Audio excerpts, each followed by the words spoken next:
just going to update my PDF Stitcher tutorial today. Make sure you check that out. There's a full written up article on that if you found the video first. But without further ado, let's go ahead and let's get started with PDF Stitcher. You should have it already downloaded, and there's instructions on how to do that. It is a program that is developed by an unregistered programmer, so you will have some security settings, and on Macs especially, that you will need to override. The article explains how to do that when you set that up. So make sure you check out that article. And we're going to go ahead and get started with the tutorial today. This is version 7.1. And when you open up, you'll see a top menu here. You can see which version you have here. And as there's updates, I'll try to add on to the video if things have changed. But you can see what version it is there.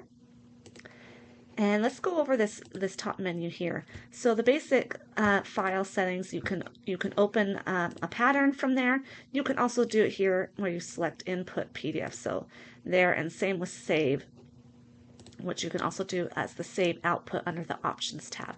Either one works, about the same, so you can use either one. Settings is a nice place where you get to set all your preferences. So if you have a way that you are changing your files over and over, you like it set the same way, you can set some of the preferences on here, such as checking for updates. It's a good one to have. You can set margin and unit settings, so if you keep inches but you always like to add 15-20 inches of margin, you can make sure that's checked on there so you're not having to do that. And if you always like to thicken your lines, you can have that as a default setting. You can also have a default open directory here. You could just click on that and open anywhere. I have it set to my sewing patterns folder, and I also have a default save. So if I don't put anything here, it already has a default. I know where it's going to be going and where it's going to be saved on there. Okay, let's take a quick tour of the different tabs, and then we'll do some examples. Alright, so the first one I kind of already talked about, select your input. That's just where you will open that, and then you could select on your computer your patterns. If you connected your Google Drive to your computer, it's really easy to access. And then you can save your output. This will be where is it going to save your stitched pattern. It always makes a duplicate copy. It's not going to overwrite the original pattern, so don't be worried about that. It's not going to overwrite your original pattern. Page range is if there are certain pages that you're stitching together, like at the very end. Sometimes patterns have the tutorial at the beginning and then the pattern pieces at the end. You can put the page ranges that you're going to be tiling or stitching together, as you don't want to stitch the tutorial together. There's no reason for that. If you are stitching a letter-sized or A4 sized pattern together, you'll probably want to add margins. 20 inches is a great one to do, but play around with that, see how bit large you would like your margin to be on there. If you work in centimeters, go ahead and make sure you click it to centimeters. You can save that as a preference as well. I work in inches, so I'm going to leave it in inches. Process layers, I always leave that checked. I like the layers to be on my patterns, so I keep that checked. Tile pages, if you are taking a AO file or a projector file that is already one page, you don't need to select it, but it doesn't hurt to leave it selected either. So let's go on to the tile pages. This would be when you are converting a print at home pattern to a projector file. That's the only time you need to use the tile pages. This is great for free patterns that don't have projector files yet, or any company that maybe doesn't have projector files yet, or if they have a copy shop sized file but it's not layered, but the letter size print at home is layered, you'll probably want to use the tile pages tab as well. Now where it says required parameters, number of columns or number of rows, you only need to put one or the other. This is going to tell you how many pages across and how many pages down. the pattern is. So you can usually look at a layout with the pattern and it will show you how many across. And I will go over this in an example later. And then how are we going to order the pages? Do they go down the columns and then, or do they go down the rows and then over the columns, or do they go rows and then columns as they're numbering the layout? And we can talk more about this in an example later in the video. Page rotation. This is if they are showing you the pages in portrait, but when you tape it together, you need to turn it to landscape. That's when you would need to orient it either clockwise, counterclockwise, or turn all the way around. And page range, you're going to type in the pages that you're using. Sometimes in the layouts, you will need to use a 0 as a placeholder, is if there's a blank page, if there's no page in a spot. You have to make a complete rectangle, and if there's a blank page, you need to put in a 0, and I will go over that in an example as well. Again, you can add the margins where it says margins to add to final input, your units, set trim to media box, that's if there's a box around that. Often you don't have to use that, it's kind of rare cases. And then amount to trim from each page, you need to figure out if you're overlapping the pages when they ask you to put them together, or if it is a pattern that you trim and then tape together. Okay, and then it says left, right, top, and bottom. That is the amount that in inches or centimeters, whatever units you have selected, that it is overlapping or that is trimmed from each page. And I will go over this in an example again later. So let's quickly talk about the layers tab. And nothing is going to appear until you actually load a pattern. So I'm going to get a pattern loaded in here so we can look at the layers tab. All right, I went ahead and opened a layered file. And you can see it pulls up all the layers that are in the file. I'm sorry how I had this in the center of the screen here. They open up all the layers here. You can see here you can deselect any layers you don't want. So if you're going to be grading between two sizes in Inkscape or Affinity Designer, you don't want to worry about the other sizes, just uncheck them. You can also do a quick deselect all and then just select the ones that you want. If you're just grading between two sizes, you probably want to keep the background as well, or any layers that say text or do not delete or grid layers, make sure you keep them on there.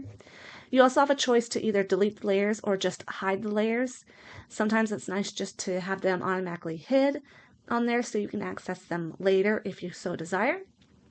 You can also change the line color. So if you select the size layer, you can change the color to anything that might be able to be seen on your material a little bit easier or in your projection a little bit easier. So any color, it's up to you what works best. I like black, but sometimes maybe if I'm cutting on black material, it might be nice to change that to a different color. Okay, sometimes also modify fill color. Each pattern company is a little bit different. Often just changing the line color will do it, but sometimes it's drawn as like a rectangle and you might need to change the fill color. So if it comes out the first time not how you like it, maybe try changing the fill color as well. Thickness 4-point, that default is really a great setting. I find that it's thick enough to see, but not too thick to kind of make your lines too thick for the pattern. You can also change the line style if you want dashed, dotted, solid. I like solid, but again, it's totally up to you and how you want to do it. You can apply it just to one layer, or you can have it apply to all that are checked. You can also select, just going to push shift, or you can select multiple patterns or multiple sizes by checking them, and you can have apply to all the checked. So on here, so I can say apply to checked here. Okay, and you can see now it's shown that it's applied to check. If I just want to do it to say size 7, I want to make it a different color. I want to do it like a light green, and maybe you're seeing what works best for you. You can apply it for just that one And you can't see that very well on there, but it's changed that color. Let's go ahead and change it maybe to, let's do like this pinkish red here. And I can apply it just to that one. And you can see now I have the different colors in there. But it's kind of fun to play around with a really cool tab to change the layers however you want. And once you've gotten that, you're just going to put generate PDF. When you push generate PDF, it is just going to go directly to where you have saved it. And nothing's going to pop up. It just generates it, and then you need to go back on your computer to find it.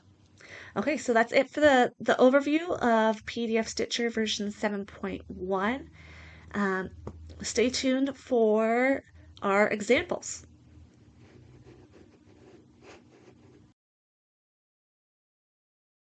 I'm going to show you how to stitch a basic pattern that needs it. So I'm going to go ahead and open up PDF Stitcher. Okay, next we're going to go ahead and select our input PDF. And I already have some things stitched on here, so I'm going to go ahead and go to the downloads and choose the pattern that I'm going to use. Then we're going to save our output as, and I like to save it to desktop, and you can call it whatever you want. I called this, I already did some that I was doing here. I'm going to go ahead and call it stitched on here and just click save. So I have that there where it's going to save. Page range on this I'm going to leave as the full pages because it is just the pattern. I want to add some margins. 20 is a good number. Inches gives you lots of room to scroll. I'm going to leave process layers checked and tiled pages checked. Then we're going to go over here to tiled pages. I already guesstimated that it would be about 5 looking at the pattern on there, so 5 columns. I do have in the tutorial how to kind of determine how many columns you have in there. Everything else I am going to leave blank. It is a no trim page, so I know I don't need to trim off anything. On the layers, when I click on the layers here, there's only 2 layers. That tells me that each of the sizes in this pattern are not its own layer. In fact, layer 1 is the page numbers, I believe, and layer 2 is the pattern. So I'm not going to change anything here. We're just going to go ahead and click generate PDF. You can see it popped up in a wet way. Your final file is not going to appear. You have to go and find it. So I'm going to go ahead and open up my downloads here. Oh, not my downloads. I saved it to my desktop, and here it is right here. You can see if I click on it, there it is. It's come all the way up. It has margins. And it's all stitched together. You can see that it's all stitched together. I look at my layers, and if I turn off layer 1, there goes the page numbers away. So now I have that file that was originally a letter-sized PDF file. It's now good enough that I could project this as is and use it as a projector file. Okay, I'm going to be using the Be Curious dress by Ellie just to show you how you can take a pattern and measure the trim or the overlap settings. Read the description of the pattern. Make sure you know if it is supposed to be trimmed when you tape the letter size together or if it overlaps. In the Be Curious dress, it overlaps. So I have the pattern pulled up, and you can see I have overlap markings for the right side and the bottom, but there is no overlap on the top or left hand side. So we're going to go over to the measure tools in Adobe, and sometimes you have to push more and click the measure. And it's not going to get super accurate, but we're going to go ahead and click and drag to measure. And there it says it's about 79 or 72 inches. We're going to take that and understand that most often pattern designers are going to use 3/4 of an inch, half an inch. It's not going to be something weird like 0.79. So I'm going to guess that this is probably 1/4 of an inch. And then let's go ahead and check the bottom here, if I can get it without going to the next page. And click and drag with my measure tool there. Double click to finish it. Again, it said about 7.3, so I'm going to guess that's probably going to be another 1/4 of an inch. So it's going to overlap. When I put this pattern together, it overlaps by a 1/4 of an inch on the right, a 1/4 of an inch on the bottom. There's no overlap on the left or the top. So let's pull up PDF Stitcher and let's talk about what we're going to do with that. I've already opened my file and chosen where to save it. Number of columns. Again, make sure when you go to the pattern and you're going to see the pattern layout. Let's get back to the pattern layout here. Bear with me here. I know it's up here at the top somewhere. Whoops, I passed it. I keep passing it. Okay, so the pattern layout I'm going to look at, I have six columns. So I'm going to go over here. It says number of columns or rows, so I'm going to put in 6 columns. Page order, it's rows and then columns. It's going to go left to right, top to bottom. It's pretty normal. Sometimes you might have to do that. Page rotation, remember, if it's printed in portrait but you tape it together in landscape, then you would do page rotation. Page range, I'm going to be looking for the pages that the pattern is on. Again, you can come back to the pattern. Let's scroll down to see what page it starts on. And I could have looked at the printing here. And it starts on page 55, so I'm going to go 55 to 72. I also could have looked at the pattern layout. It would have shown me that as well. So I'm going to go 55 to 72. I'm going to go ahead and add some margin in there. My units are inches. And then we are going to be overlapping. This pattern, it actually overlaps and you tape it. It doesn't trim. But if it says you need to cut off and then tape your pattern together, make sure you're going to put trim. In this pattern, it is an overlap. Again, there was no overlap on the left. I showed you there was 0. But on the right, it was a 1/4 of an inch. Okay? And the top, it was 0. And the bottom was also another 1/4 of an inch. Now we're going to go ahead and push Generate PDF. And let's see what comes up. Remember, it doesn't pop up. It saves it to where you have saved it. So give me a second and I'll pull that up. Okay, I went ahead and opened up the pattern. And it is all stitched together. It looks correct. All the pages are in order. So we did it good. I also wanted to jump on here and show you that often the layers can be taken off. So see the layers that had it for how it would be printed if it was letter size. Often you come home in here and remove those.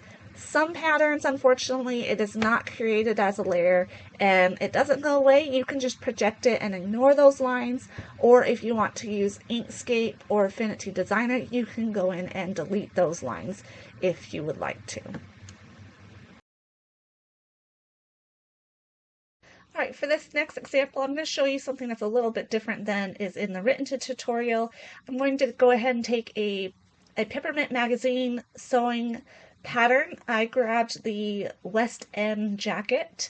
It's a pay what you want, $0, $5 pattern. I'll put a link down the tutorial if you want to download it. But I pulled it up and you could see it. If you look at the pattern layout, there's a blank area here. And whatever pattern you have, if you look at the layout, sometimes there might be some blank parts up here. Wherever that is, you need to have a placeholder when you do PDF Stitcher. And that is going to make sure that it's not putting the next page of the pattern piece where there should be no page taped. And we do that by adding a 0 or an extra page. So the pattern is its own separate file, and I've opened it up in PDF Stitcher already. It's the Peppermint Westend Jacket. It is 52 pages. It's automatically put in my preference of adding 20 inches to the margin. Let's go ahead to the tile pages. Again, I'm going to count the number of, getting messages on my phone, columns. So 1, 2, 3, 4, 5, 6. It has 6 again. We are going to do rows and then columns, left to right and top to bottom. Now, I'm going to be doing pages 1 through 52, but I will need to add some zeros in there for placeholders towards the bottom. So what I'm going to do is I'm going to count the first 6, so the first 3 rows, that's the first 18 pages, are going to be the same. And then 19 and 20 and 21 are the same as well. So 1 through 21 are the same. Excuse me, they have 2 different patterns. The first are the smaller sizes and the latter pages are the larger sizes. So this doesn't go all the way up to 52, excuse me. But after page 21, you noticed down here there are 3 pages that are not there. We're going to put in 3 zeros for those pages. So 1, 2, 3. Those are going to be those placeholders. And then I can do pages 22, 23, and 24. So I'll do 20. Oops, let me put a comma between there. 22 through 24. I don't need to put zeros at the end because it will know that's the end of the pattern. And I can just stop it there. That's all I need in the pattern. I am not doing overlap. This was set over from my previous example, so I don't need to. Oh, you know what? I might need to, and I didn't double check. So what I'm going to go ahead and need to do is pull up the pattern and see what my trim settings are. Okay, so once you've put in your page range, you've done the margin final output, inches. This is a trim pattern. Now, I actually I turned off the camera for a little bit, and the first thing I tried was 0.375 because that was about 3/8, and I thought, oh, maybe they did 3/8. And I tried it, and it was not lining up correctly. And it's easy to do. Just go back into PDF Stitcher, change your trim settings, and push generate again. It will save it right over it. You can try it again and see how it works. A little trial and error to make sure you get the correct trim settings. It's not going to hurt anything to do it a few times until you get it right. I found that 4/10 was the correct amount to trim off. I just tried back and forth a few things. You could always print off an actual pattern and get an actual ruler out and measure instead of doing it in Adobe. But I don't like to print things unless I really have to on there. But I just did my page range with those 0 placeholders, and I put in the trim as 4/10, generate, and let me show you the final, what we have. Let me zoom out. And you can see down here at the bottom, it has those placeholders for those zeros. That way the sleeve is correct. If I didn't put those zeros in there, I would have the bottom part of the sleeve right here, and it wouldn't be lined up correctly. In fact, let me show you. I'll just do it incorrect, and I'll show you without the zeros, and you can see the difference that the zeros make here. I'm probably going to have to close out my original pattern so that it can write over it. I'll push generate. And let me pull it up. Make sure. All right, and let's see what it looks like when I don't put in those zeros. And okay, let's scroll down to where our pattern is. Okay, let's zoom out just a little bit. And just like I said, it cut that sleeve in half. So if you see a pattern getting cut in half, you're probably going to need to add some 0 placeholders when you're doing PDF Stitcher. That's it for our tutorial on PDF Stitcher. I hope that you have enjoyed it. Make sure to like and subscribe. Also check out the website for written out tutorials. And thank you.